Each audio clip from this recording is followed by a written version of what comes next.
श्री स्वामी समर्थ. स्वागत आहे तुमचं माझ्या YouTube चॅनल मध्ये. आजचा दिवस तुम्हाला खूप छान सुख समाधानाचा आणि आनंदाचा जावो ही स्वामींच्या चरणी प्रार्थना करते आणि आज या नवीन व्हिडिओला सुरुवात करते. तर बघा मित्रमैत्रिणींनो, येत्या 6 जुलैला म्हणजेच रविवारी आलेली आहे आषाढी एकादशी आणि या आषाढी एकादशीला तुम्ही उपवास नाही केला तरीही चालेल, परंतु चुकूनही हे 5 पदार्थ जे आहे तर ते आपल्याला अजिबात खायचे नाही. एकादशीचं पुण्य जे आहे तर ते मिळत नाही.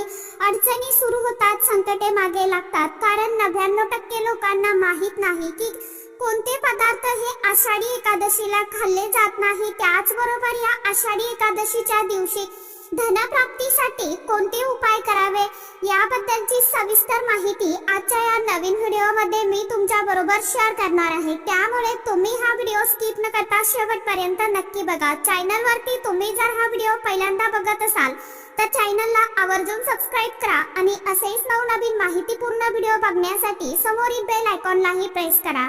त्यामुळे काय होईल, जेव्हा कधी मी नवीन व्हिडिओ अपलोड करेल तर सर्वात अगोदर त्याचं नोटिफिकेशन तुम्हाला मिळेल आणि तुम्ही एकही व्हिडिओ मिस करणार नाही. बघा माझ्या ताई दादांनो, आषाढी एकादशी म्हटलं की डोळ्यांसमोर येते ती पंढरपूरची वारी. वर्षभरातील 24 एकादशी मध्ये या एकादशीचं एक विशेष अनन्यसाधारण असं महत्व आहे आणि या दिवशीच्या व्रतात सर्व देवी देवतांचे तेज जे आहेत तर ते एकवटलेले असतात आणि म्हणूनच या दिवशी जर आपण उपवास केला आपल्या वर्षातील सर्व वर्षातील एकादशीचं पुण्यफळ जे आहे तर ते मिळत असतं आणि म्हणूनच अगदी लहान मुलांपासून ते मोठ्यांपर्यंत सर्वजण ह्या देवशयनी आषाढी एकादशीचं व्रत जे आहे तर ते करत असतात. आषाढी एकादशीच्या आदल्या दिवशी म्हणजे दशमीला एकभुक्त राहायचं, एकादशीला प्रातस्नान करायचं आहे, तुळशी वाहून भगवान विष्णू देवांची पूजा करायची आहे, हा संपूर्ण दिवस उपवास करायचा आहे, रात्री कीर्तन भजन जागरण करायचं आहे आणि आषाढ शुद्ध द्वादशीला वामनाची पूजा करून आणि पारायणे सोडायचे आहेत. तर या दिवशी श्रीधर या नावाने भगवान श्री हरी विष्णू देवांची पूजा करून अहोरात्र तुपाचा दिवा लावण्याचा विधी केला जातो आणि या आषाढी एकादशीच्या दिवशी भगवान विष्णुदेव हे 4 महिन्यासाठी योग निद्रेत जाऊन झोपी जातात. तर या काळात सर्व शुभ कार्य थांबतात. भगवान विष्णुदेव हे 4 महिने झोपतात म्हणून याला चातुर्मास असं देखील म्हटलं जातं. आषाढी एकादशीचा दिवस हा सर्वांसाठी खूप खास आणि महत्त्वाचा त्याचबरोबर शुभ असतो.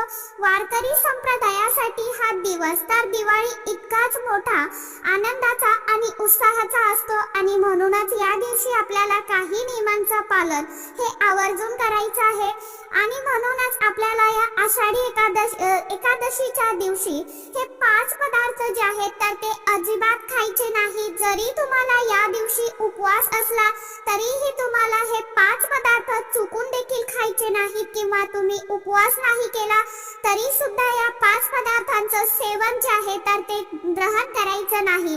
गर्भवती स्त्रिया असतील तर त्यांनी सुद्धा हे 5 पदार्थ अजिबात खाऊ नका किंवा जे वृद्ध व्यक्ती असतात ते देखील या दिवशी उपवास करत नाहीत तर त्यांनी सुद्धा या दिवशी या 5 पदार्थांचं सेवन अजिबात करायचं नाही, कारण आपल्या शास्त्रामध्ये हे 5 पदार्थ पूर्णपणे निषिद्ध मानले गेले आहेत, म्हणजेच वर्ज्य मानले गेले आहेत. तर असे कोणते 5 पदार्थ आहेत ते बघा. यामध्ये पहिला पदार्थ आहे तो म्हणजे तांदूळ, कारण एकादशीच्या दिवशी तांदूळ हे सेवन केले जात नाही, म्हणजेच खाल्ले जात नाही.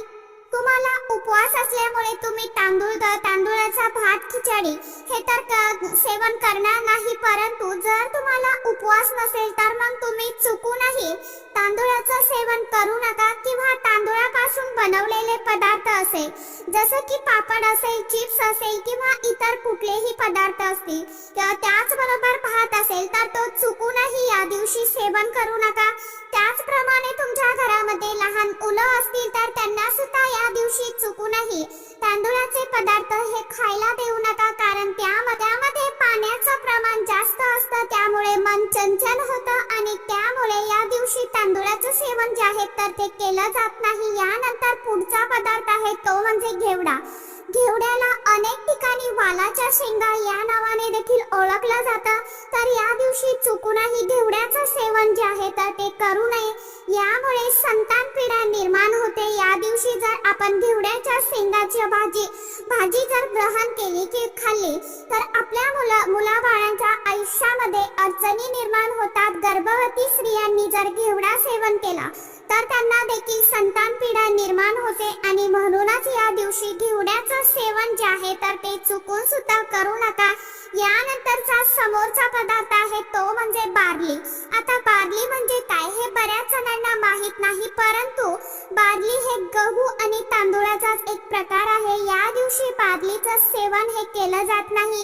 तुम्हाला उपवास असल्यामुळे तुम्ही बार्लीचं सेवन करणार नाही, परंतु तुमच्या घरात एखाद्या व्यक्तीला आजार असेल, काही असेल तर किंवा तब्येत साथ देत नसेल, त्यामुळे त्या व्यक्तीला उपवास नसेल तर तुमच्या मुलांना किंवा घरामध्ये जसं की आजी आजोबा वृद्ध व्यक्ती असेल त्यांना उपवास नसेल तर त्यांना या दिवशी चुकून सुद्धा बार्लीचं सेवन करू देऊ नका.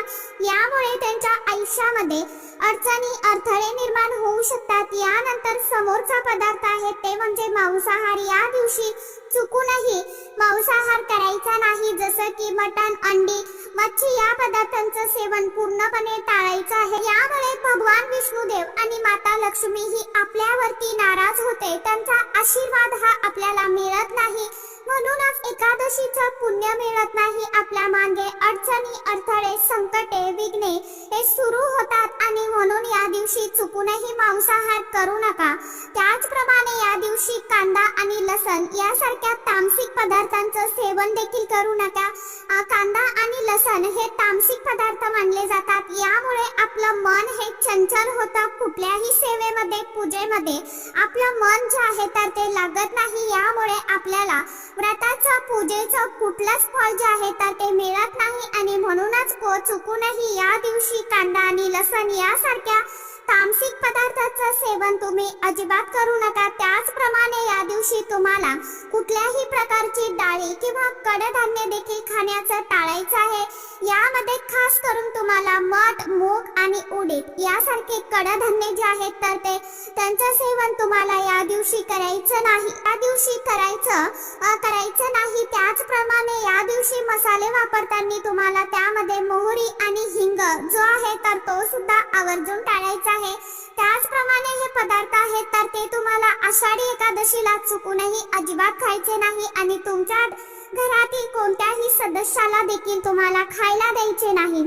आषाढी एकादशीचा दिवस हा धनप्राप्तीसाठी आणि लक्ष्मी प्राप्तीसाठी खूप खास आणि प्रभावी मानला जातो आणि म्हणूनच या दिवशी धनप्राप्तीसाठी लक्ष्मी प्राप्तीसाठी काही उपाय देखील केले जातात. काही उपाय मी तुमच्या बरोबर शेअर करत आहे. ते उपाय तुम्हाला आषाढी एकादशीला आवर्जून करायचे आहेत. आषाढी एकादशीच्या दिवशी संध्याकाळी तुळशी मातेसमोर गाईच्या तुपाचा दिवा लावायचा आहे व दिव्याची वात जी आहे तर ती उत्तर दिशेला तुम्हाला करायची आहे आणि ओम नमो भगवते वासुदेवाय नमः या मंत्राचा तुम्हाला किमान 11 वेळा जप करायचा आहे आणि यानंतर तुम्हाला तुळशी मातेला 11 प्रदक्षिणा करायच्या आहे. असं केल्याने घरामध्ये सुख, शांती, समृद्धी, ऐश्वर्य हे कायम टिकून राहतं आणि आपल्यावरती संकट जी काही येत असतात तर ती टळून जातात आणि आपल्या घरामध्ये चहूबाजूने पैसा येऊ लागतो. त्याचप्रमाणे या दिवशी दक्षिणावर्ती शंखामध्ये पाणी भरून भगवान श्री हरी विष्णुदेवांचा अभिषेक करावा. असं केल्याने धनवृत्ती आशीर्वाद प्राप्त होतो. त्याचप्रमाणे कर्जमुक्तीसाठी या दिवशी पिंपळाच्या झाडाला पाणी दूध आणि कच्चं दूध आणि साखर मिश्रित पाणी अर्पण करावं. त्याचप्रमाणे संध्याकाळी पिंपळाच्या झाडाखाली लावावा, कारण पिंपळाच्या झाडामध्ये भगवान प्रभू विष्णुदेवांचा निवास असतो असं देखील मानलं जातं. त्याचबरोबर या दिवशी भगवान विष्णुदेवांची पूजा करताना काही पैसे फोटो समोर ठेवावे. पूजेनंतर ते पैसे आपल्या पर्स मध्ये, खिशामध्ये जसं की तुमचा एखादा व्यवसाय असेल तर गल्ल्यामध्ये तुम्ही ठेवू शकता. त्याचप्रमाणे तुमच्या मनातील काही दिवसांपासून एखादी इच्छा असेल आणि ती पूर्ण होत नसेल, धनप्राप्तीची इच्छा असेल, तर आपली कितीही कठीणातील कठीण इच्छा पूर्ण करण्यासाठी या दिवशी 2 तुळशीपत्र हे भगवान विष्णू देवांना मनोभावे अर्पण करायचे आहे आणि दोन्ही हात जोडून आपली इच्छित मनोकामना जी काय आहे तर ती भगवान विष्णू देवांना अगदी तळमळीने कळकळीने सांगायची आहे. आणि या उपायाने आपल्या मनातील कितीही कठीण इच्छा ही नक्कीच पूर्ण होते. आषाढी एकादशीला दान धर्म खूप मोठा आहे. सर्वात मोठा दान म्हणजे अन्नदान. त्यामुळे या दिवशी गरीब आणि गरजू व्यक्तींना अन्नदान करू शकता. त्याचप्रमाणे आपल्याकडनं होईल तशी गरिबांना, गरजू व्यक्तींना पैशाची मदत जर जमली तर ती देखील तुम्ही करू शकता. गरीब व्यक्तींना करू शकता किंवा तुमच्या घरासमोर एखादी गाय आली तर तिला देखील तुम्ही शेंगदाणे, बटाटा किंवा केळी ह्यासारखे पदार्थ आवर्जून खाऊ घालू शकता. हे सुद्धा एक दानच मानलं जातं. या दानाचा लाभ जो आहे तर तो मिळणारच आहे आणि खूप मोठं असतं बघा. आपली भरभरून प्रगती व्हायला सुरुवात होते. त्याचप्रमाणे या दिवशी तुम्हाला दिवसभरामध्ये जमेल तेवढा, होईल तेवढा तुम्हाला ओम नमो भगवते वासुदेवाय नमः या मंत्राचा जप करायचा. कारण या मंत्रामध्ये खूप ताकद आहे आणि या मंत्रामुळे भगवान विष्णुदेव आपल्यावरती प्रसन्न होतात आणि सोबतच आपल्यावरती माता लक्ष्मीची देखील कृपा राहते. कारण आपण ज्यावेळी भगवान विष्णुदेवांची सेवा करतो तर माता लक्ष्मी आपोआपच आपल्यावरती खुश होऊन प्रसन्न होते आणि सुखी संसाराचे आपल्याला कृपा आशीर्वाद जे आहेत तर ते देत असते. म्हणूनच आषाढी एकादशीला होईल तेवढ्या सेवा, उपाय आणि नामस्मरण जास्तीत जास्त आवर्जून करण्याचा प्रयत्न करा. तर सांगितल्याप्रमाणे तुम्हाला काही पदार्थ जे आहेत तर ते खाणं टाळायचं आहे. त्याचप्रमाणे काही नियमांचं पालन देखील करायचं आहे आणि जमेल तेवढे उपाय जे आहेत तर ते आपल्याला त्या दिवशी म्हणजे देवशयनी आषाढी एकादशीच्या दिवशी आपल्या घरामध्ये करायचं आहे. कारण या ज्या ठराविक तिथी असतात, दिवस असते, तर त्या दिवशी कितीतरी पटीने सकारात्मक ऊर्जा किंवा लहरी आपण ज्या म्हणतो तर त्या कितीतरी प्रमाणात सक्रिय असतात आणि आपण ज्यावेळी अशा तिथीला काही उपाय करतो, सेवा करतो तर त्या सेवेचं उपायांचं फळ जे आहे तर ते आपल्याला मिळतच असतं. सोबतच आपल्याला कष्ट आणि कर्म देखील चांगले करायचे आहे. कष्टाशिवाय कोणत्याही यशाला पर्याय नाही. म्हणून कष्टही करायचे.